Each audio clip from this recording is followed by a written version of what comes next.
नमस्ते विद्यार्थियों। इसके पहले कालांश में हम लोग पढ़ रहे थे ये छोटा जादूगर नामक पाठ का जो द्वितीय खंड था, उस खंड का यहाँ तक हम लोगों ने पढ़ा था। यहाँ में लास्ट लाइन तक लेखक क्या किससे भेंट करता है? लेखक उस छोटे जादूगर से भेंट करता है। कहा उसकी झोपड़ी वाले घर में कि मेरी माँ यही है ना। तो उस लड़के ने, उस छोटे जादूगर ने लेखक को कहा था मेरी माँ यहाँ है। अब उसे अस्पताल वालों ने निकाल दिया है। तो अस्पताल वालों ने छोटे जादूगर की माँ को निकाल दिया है क्योंकि उसकी माँ की हालत बहुत ख़राब थी और उसको पैसा नहीं था, उसके पास पैसा नहीं था कि अस्पताल वालों को दे सके। मैं उतर गया, इस झोपड़ी में देखा, उस झोपड़ी में देखा तो एक स्त्री चित्रों में लदी हुई काँप रही थी। छोटे जादूगर ने कंबल ऊपर से डालकर उसके शरीर से चिपटते हुए कहा, माँ मेरी आंखों से आंसू निकल पड़े। यानी लेखक का हृदय क्या हो गया? भावना से बह गया, इमोशंस इतना आ गया कि उनकी आंखों से आंसू आ गए एक माँ बेटे का प्यार देखकर। तो आज हम पढ़ेंगे 3 नंबर का जो पार्ट है, तो उस पार्ट को आज पढ़ेंगे। बड़े दिन की छुट्टी बीत चली थी, मुझे अपने ऑफिस में समय से पहुंचना था। कलकत्ता से मन उब गया था, फिर भी चलते चलते एक बार उद्यान को देखने की इच्छा हुई। साथ ही साथ जादूगर भी दिखाई पड़ जाता तो और भी मैं उस दिन अकेले ही चल पड़ा। जल्द लौट आना था। 10 बज चुका था। मैंने देखा कि उस निर्मल धूप में सड़क के किनारे एक कपड़े पर छोटा जादूगर का रंगमंच सजा था। एक साइड में, रास्ते के एक साइड में क्या था? एक छोटा सा रंगमंच सजा हुआ था। किसका? छोटा जादूगर का। मोटर रोककर उतर पड़ा। वहाँ बिल्ली रूठ रही थी।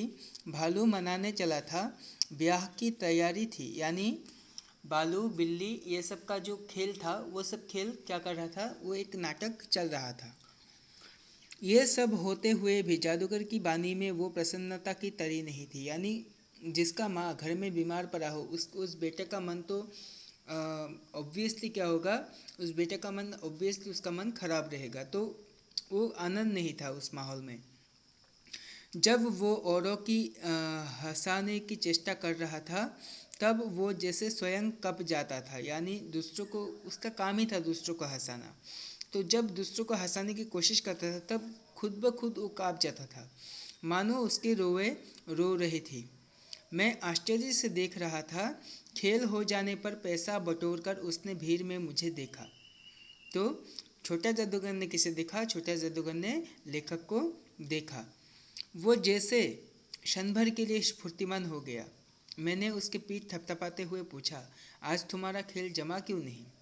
यानी लेखक हर कुछ नज़ारा देख रहा था कि लेखक जिस तरह से उस छोटे जादूगर को देख रहा था, तो उस बात को जब छोटे जादूगर के पास आता है तो उससे पूछता है कि आज तुम्हारा खेल क्यों नहीं जमा?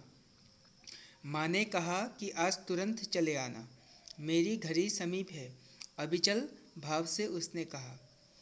तो उसकी माँ ने उससे क्या कहा कि आज तुरंत आना, यानी जल्दी से घर आ जाना, मेरा समय बहुत कम है। तो अपने माँ क्या करना चाहते हैं? उस बेटे को अपने साथ पाना चाहता है अपनी जीवन की अंतिम क्षण। तब भी तुम खेल दिखलाने चले आए हो, मैंने कुछ क्रोध से कहा। यानी लेखक ने थोड़ा गुस्सा से दिखाकर कहा कि जब तुम्हारा माँ तुमको अपने पास रखना चाहते हैं तो तुम क्यों खेल दिखाने आए? मनुष्य के सुख दुख को माप अपना ही साधन हो तो है, उसी के अनुपात से वो तुलना करते हैं।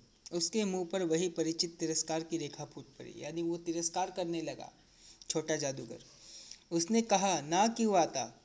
और कुछ अधिक कहने में जैसे वो अपमान का अनुभव कर रहा था। क्षण भर में मुझे अपनी भूल मालूम हो गई। क्षण भर में लेखक को अपनी भूल मालूम हो गई। उसके झोले को गाड़ी में फेंक कर उसे भी बिठाते हुए मैंने कहा, जल्दी चलो। मोटर वाला मेरे बताते हुए पथ पर चल पड़ा। तो वो लोग कहाँ चल पड़े? उस रंगमंच के मैदान से वो लोग छोटा जादूगर के घर पर चल पड़े। कुछ ही मिनटों में झोपड़े के पास पहुंचा। जादूगर दौड़कर झोपड़े में माँ माँ पुकारते हुए घुसा। मैं भी पीछे था, किंतु स्त्री के मुंह से बे बे बोलने से रुक गया, टा नहीं बोल पाया, यानी बेटा बोलना चाहता था। निकल कर रह गया, यानी बे निकल कर रह गया, टा बोलना मतलब भगवान को भी मर्जी नहीं था। उसके दुर्बल हाथ उठकर गिर गए। जादूगर उससे लिपटा रो रहा था। मैं स्तब्ध था। उस उज्जवल धूप में समग्र संसार जैसे जादू सा मेरे चारों ओर नृत्य करने लगा। यानी लेखक इस संसार में जो नीति नियम, जो भगवान का द्वारा रचे गए इस भावुक परिस्थिति को देखकर लेखक क्या कर रहे थे, लेखक अपने अंदर ही अंदर दुख से रो रहे थे। तो आज का कालांश में हम लोगों ने पढ़ा कि जयशंकर प्रसाद के द्वारा लिखा गया छोटा जादूगर एक बहुत ही सुंदर, एक बहुत ही मार्मिक हृदयस्पर्शी कहानी, जहाँ में एक छोटा जादूगर की बात, एक बच्चे की बात कहा जाता है जो अपनी माँ की स्वास्थ्य के लिए, अपनी माँ के शरीर की रक्षा के लिए वो क्या करता है, जादू दिखाता है, लोगों को हंसाता है और पैसा कमाता है। तो हमारा समाज में यही नियम है कि हमें जिंदा रहने के लिए कुछ ना कुछ तो करना ही पड़ेगा। तो आज की इस कालांश में हम लोगों ने इतना ही पढ़ा। तो आज के लिए नमस्ते, और इसके बाद के कालांश में हम लोग इस पाठ के प्रश्नोत्तर को सॉल्व करेंगे। तो आज के लिए नमस्ते।